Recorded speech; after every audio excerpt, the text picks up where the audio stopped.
I know all the buzz currently is on Avatar 2, but obviously Avatar 3 will come out.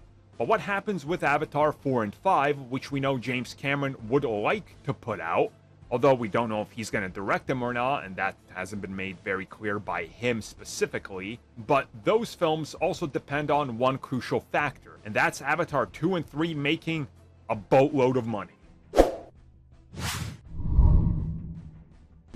So by now, it's no secret that Avatar 2 quite possibly might be the most expensive film ever made. Certainly, if you combine the entire development over a decade worth of time spent on technology and research and development, it is the most expensive film ever made. I've talked about that in a separate video. So it's not surprising that recently, James Cameron said, look, Avatar 2 can be good and well received. Same thing with Avatar 3. But unless these films make a massive amount of money, the amount of money that they need, most films wish they could make half of that.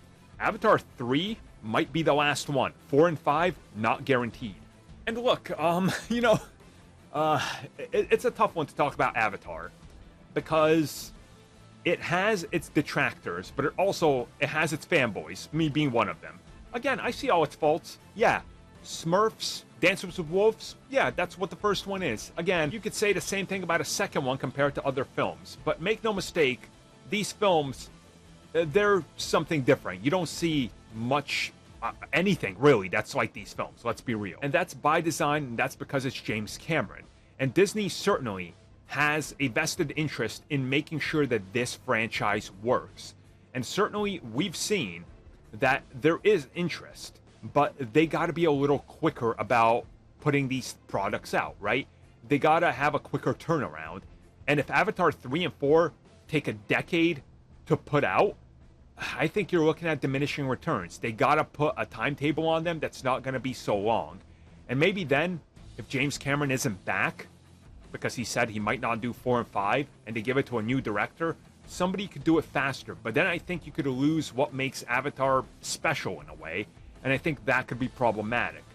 But again, Disney has Avatar Land, and they certainly know merchandise will sell, and there's video games and things, so maybe you can keep the product alive in a different way, kind of like Star Wars. When Star Wars products weren't coming out, there was other stories to tell. For all we know, we could get Avatar animation, comics, and all this in between, and kind of make the gap feel a little bit more bearable. So I guess we'll see what happens with Avatar 4 and 5, but make no mistake, 2 and 3 got to pull in so much money that it's honestly got to be unexpected. A lot of people said Avatar 2 won't even make $1 billion.